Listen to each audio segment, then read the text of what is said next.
اعوذ باللہ من الشیطان الرجیم بسم اللہ الرحمن الرحیم وَلَقَدْ مَنَنَّا عَلَىٰ مُوسَىٰ وَهَارُونَ۔ یہ قصص النبیین کے انداز کی صورت ہے جو میں یہ اصطلاحات سے آپ کو واقف کرا چکا ہوں۔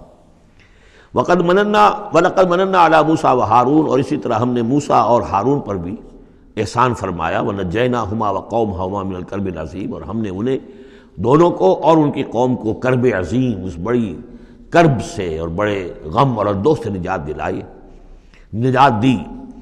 وَنَصَرْنَاهُمْ فَكَانُوا هُمُ الْغَالِبِينَ، اور ہم نے ان کی مدد کی پھر وہی غالب ہوئے، یعنی ان کے سامنے ان کا دشمن جو ہے غرق ہوا۔ وَآتَيْنَاهُمُ الْكِتَابَ الْمُسْتَبِينَ، اور ہم نے ان دونوں کو وہ کتاب دی یعنی تورات کے جو بہت ہی واضح ہے، ہر چیز کو واضح کرنے والی۔ وَهَدَيْنَاهُمَ الصِّرَاطَ الْمُسْتَقِيمَ، اور ہم نے دونوں کو راستہ دکھایا، سیدھا راستہ صراط مستقیم کی ہدایت دی۔ وَتَرَكْنَا عَلَيْهِمَا فِي الْآخِرِينَ، اور اسی پر ہم نے باقی رکھا انہی کی ملت پر پچھلوں میں بھی۔ سلام علی موسیٰ و ہارون، سلام موسیٰ پر بھی اور ہارون پر بھی۔ انا کذالک نجزی المحسنین انہما من عبادنا المؤمنین وان الیاس لمن المرسلین، اور یقیناً الیاس بھی ہمارے رسولوں میں سے تھے، یہ حضرت ہارون کی نسل میں سے تھے۔ اور بال بک ایک شہر ہے بال کا، بک اصل میں پرانی عبرانی زبان میں شہر کو کہتے تھے، بکہ، تو یہ بکہ جو تھا یہ بک، تو بال بک، بک کا شہر۔ تو یہ تو یوں سمجھیے کہ اللہ کا گھر، اللہ کا شہر، اور یہ ایک بال کا بھی ایک شہر تھا۔ بال ان کا بہت بڑا معبود تھا اور وہ سانڈ کی شکل میں اس کا بت بنتا تھا۔ وَإِنَّ إِلْيَاسَ لَمِنَ الْمُرْسَلِينَ إِذْ قَالَ لِقَوْمِهِ أَلَا تَتَّقُونَ، جبکہ انہوں نے اپنی قوم سے یہ کہا کہ تم تقوی اختیار نہیں کرتے، ڈرتے نہیں ہو۔ أَتَدْعُونَ بَالًا، تم پکارتے ہو بال کو، وَتَذَرُونَ أَحْسَنَ الْخَالِقِينَ، اور جو بہترین خالق ہے اس کو تم نے چھوڑ دیا ہے۔ اللہ ربکم، جو اللہ ہے تمہارا رب ہے، ورب آبائکم الاولین، اور تمہارے جو پچھلے آباء و اجداد تھے ان سب کا رب ہے۔ فکذبوہ فانہم لمحضرون، تو انہوں نے اس کو جھٹلا دیا اور تو وہ سب کے سب جو ہیں وہ پکڑے ہوئے آئیں گے قیامت کے دن، گرفتار ہو کر حاضر کر دیے جائیں گے، محضر ہوں گے۔ الا عباد اللہ المخلصین، سوائے ان میں سے ان اللہ کے نیک بندوں کے کہ جن کو اللہ نے اپنے لیے خالص کر لیا تھا۔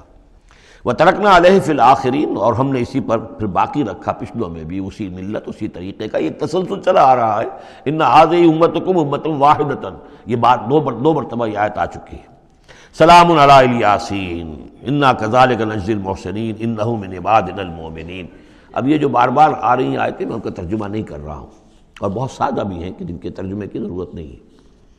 وَإِنَّ لُوطًا لَمِنَ الْمُرْسَلِينَ، اور یقیناً لوط بھی رسولوں میں سے تھے۔ إِذْ نَجَّيْنَاهُ وَأَهْلَهُ أَجْمَعِينَ، جبکہ ہم نے اسے بھی نجات دی اور ان کے گھر والوں کو بھی، سب کو۔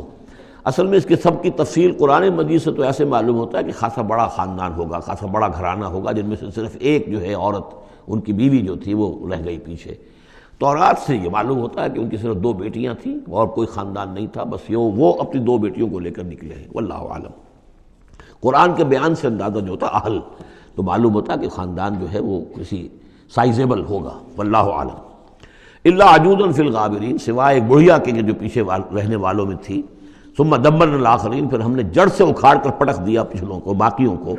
وانکم لتمرون علیہم مصبحین، اور تم گزرتے ہی ہو صبح کے وقت ان پر سے، یعنی جہاں ان کے کھنڈرات تھے، جس کے بارے میں ابھی حال ہی میں خبر آئی ہے کہ کچھ برٹش جو ہیں آرکیالوجی وغیرہ سے جن کو دلچسپی ہے اور جو اس کے ماہر ہیں، تحقیق کی ہے کہ وہ ڈیڈ سی کے پانی کی سطح کے نیچے اب آثار تلاش کیے جا چکے ہیں اس صدوم اور عمورہ کے، وہ موجود ہیں، اور تورات اور قرآن دونوں کی پوری توثیق ہو گئی ہے۔ انشاءاللہ اب یہ ساری اب حضرت نوح علیہ السلام کی کشتی بھی وہ بھی لوگوں کی نگاہوں کے سامنے آ جائے گی، اس لیے کہ قرآن کے انداز سے یہ معلوم ہوتا ہے کہ ایک وقت میں وہ بھی ایک بڑی آیت کی حیثیت سے ظاہر ہوگی، اور یہ کہ یہ ساری چیزیں جو لوگوں کے سامنے ایک ثبوت کے طور پر آتی چلی جائیں گی۔ یہ ساری تاریخ جو قرآن بیان کر رہا ہے اور تورات نے بیان کی، صحیح ہے۔ وَإِنَّكُمْ لَتَمُرُّونَ، تم گزرتے ہو، جب تمہارے قافلے جاتے ہیں تو وہاں سے گزر کر جاتے ہو، تم صبح کے وقت بھی اور باللیل، کبھی رات کے وقت بھی۔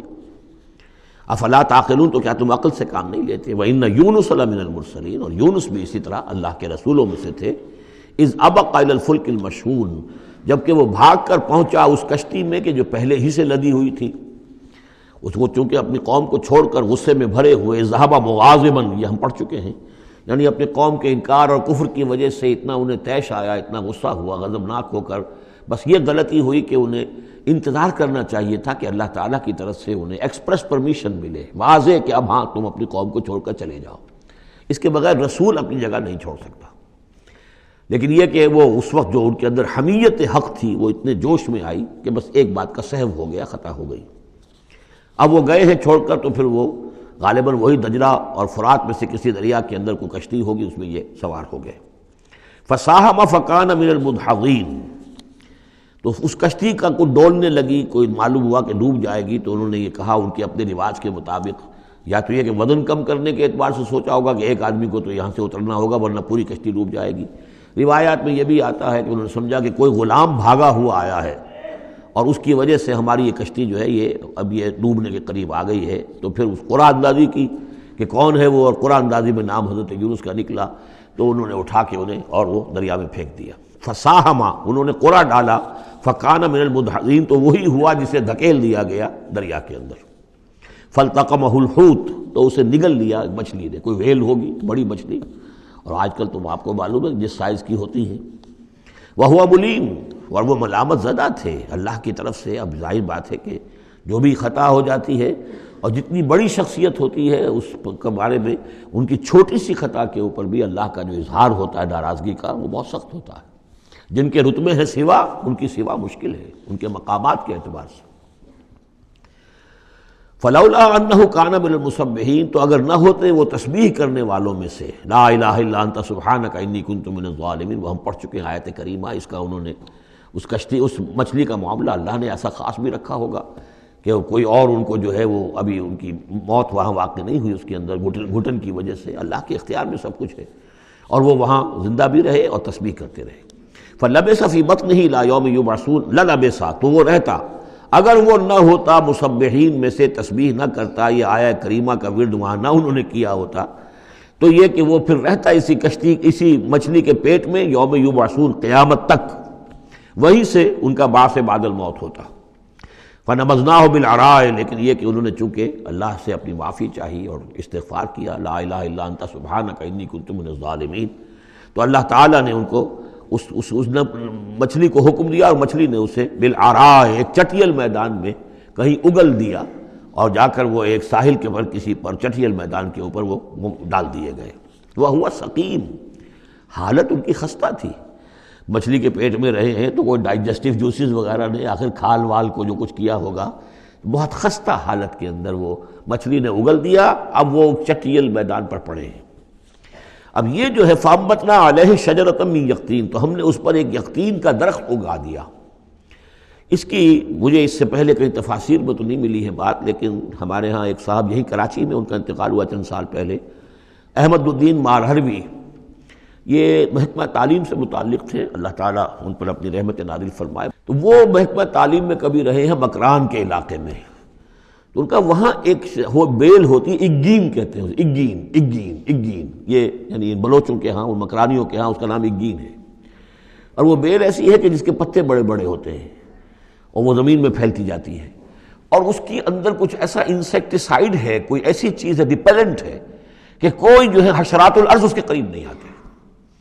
تو اللہ تعالیٰ نے وہ اگین کا درخت جو ہے، اچھا یقطین جو ہے، اب وہ قاف گاف بنتا ہے، وہ تو آپ کو معلوم ہے پورے سعودی عرب میں بھی قاف جو ہے قم کو وہ گم ہی کہتے ہیں، تو یقطین سے یقین، یقین سے اگین وہ بن گیا ہوگا، تو وہ اب بھی موجود ہے وہ پودا، وہ ایک بیل کی طرح پھیلتا ہے، اور اس کا جو ایک جو ہے جیسے ہمارے یہاں گھیا ہوتا ہے، گول گھیا، اس قسم کا اس کا پھل ہوتا ہے، بہت میٹھا، وہ اس میں لگتا ہے۔ تو اللہ تعالیٰ نے ان کے لیے گویا کہ انتظام کر دیا کہ یہ یہاں پڑے ہیں تو ان کے زخم وغیرہ ٹھیک ہوں، کھال صحیح ہو، لہٰذا ان کے اوپر کوئی جو ہے حشرات الارض ان کے اوپر حملہ آور نہ ہو جائیں، کوئی بیکٹیریا نہ آ جائیں، تو وہ چیز ریپیلنٹ جو ہے وہ اس کے اندر موجود تھی اگین کے اندر۔ وَأَنبَتْنَا عَلَيْهِ شَجَرَةً مِّن یقطین، ہم نے یقطین کی ایک بیل اس کے اوپر اگا دی۔ اب اس کا سایہ بھی ہو گیا، دھوپ سے بھی بچت ہو گئی، اور وہاں پڑے پڑے ہی وہ جو پھل جو ہوگا اس کا، کہ جو اندر مٹھاس بھی تھی اور غذا بھی دے رہی ہے، تو وہاں سے ان کو وہ پھل بھی اللہ نے دے دیا۔ وَأَرْسَلْنَاهُ إِلَىٰ مِائَةِ أَلْفٍ أَوْ يَزِيدُونَ، پھر ہم نے انہیں ٹھیک کر کے یعنی صحت یاب کر کے پھر ہم نے انہیں بھیج دیا 1,00,000 انسانوں کی طرف۔ آیا یہ اپنی ہی قوم کی طرف واپس آئے ہیں یا کسی اور قوم کی طرف بھیجے گئے، یہ یقین کے ساتھ معلوم نہیں ہے، لیکن یہ کہ پھر انہیں، اور غالباً یہی ہے اغلب کہ اپنی ہی قوم کے پاس واپس آ گئے، جن کا کہ عذاب ٹل گیا تھا۔ حالانکہ عذاب کے آثار شروع ہو چکے تھے، لیکن سورہ یونس میں ہم پڑھ چکے ہیں ایک ہی یہ واقعہ ہوا ہے تاریخ میں کہ عذاب کے آثار شروع ہونے کے بعد کوئی قوم توبہ کرے اور اس کی توبہ قبول ہو جائے، اور یہ کہ عذاب الہی ٹل جائے۔ فَأَرْسَلْنَاهُ إِلَىٰ مِائَةِ أَلْفٍ أَوْ يَزِيدُونَ، تو ہم نے 1,00,000 کے آدمی یا ان سے بھی کچھ زیادہ کی طرف انہیں بھیجا۔ فَآمَنُوا فَمَتَّعْنَاهُمْ إِلَىٰ حِينٍ، تو وہ ایمان لے آئے اور ہم نے پھر انہیں دنیا کا سامان متاع دنیاوی عطا کیا ایک خاص وقت تک کے لیے، یعنی یہ فریش لیز آف ایگزسٹنس، ایک نئی ان کو مہلت دے دی بقا کی۔ صدق اللہ العظیم۔